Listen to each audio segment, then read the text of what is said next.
खन्थाइनि मुं जिउनि हान्थिनाय। खन्थाइखौ दैथायहरदों आंनिसिम उदालगुरि जिल्लानिफ्राय बामबुला बसुमतारी आदाया।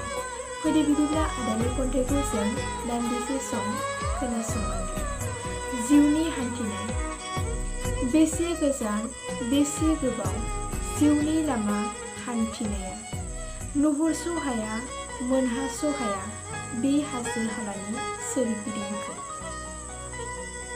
सानस' हाया मोनदांस' हाया बबेथिं थांगोन बबेसिम मोनहैगोन जों सानैनि दिंग्राय दैसि जिउनि लामायाव। माबोला आं जिरायनो मोनगोन सफैबाय आं दिनै बे लामासिम।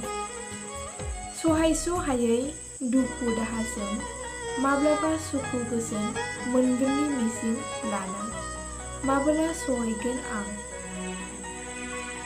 जिउनि थांखिनाय समसिम। संसारनि दुखु सुखुजों गिथाव बाथाव बारहुंखा बार बारनायसिम जिउनि लामा हान्थिनायाव आं जेब्लाबो गेजेन जायोब्ला हे आफा गोहो हरदो नों जोंनो, अनसाय हरदो सुबुं माहारिखौ सहैनो हानाय बायदि जिउनि लामा हान्थिनायाव। खन्थाइ एसेनोसै, गोजोन्थों। लोगोसे आं आदाखौ साबायखर बावो एसेबां मोजां खन्थाइखौ आंनो आवरायनो खाबु होनायनि थाखाय आदानिसिम रोजा रोजा साबायखर थाबाय। गोजोन्थों।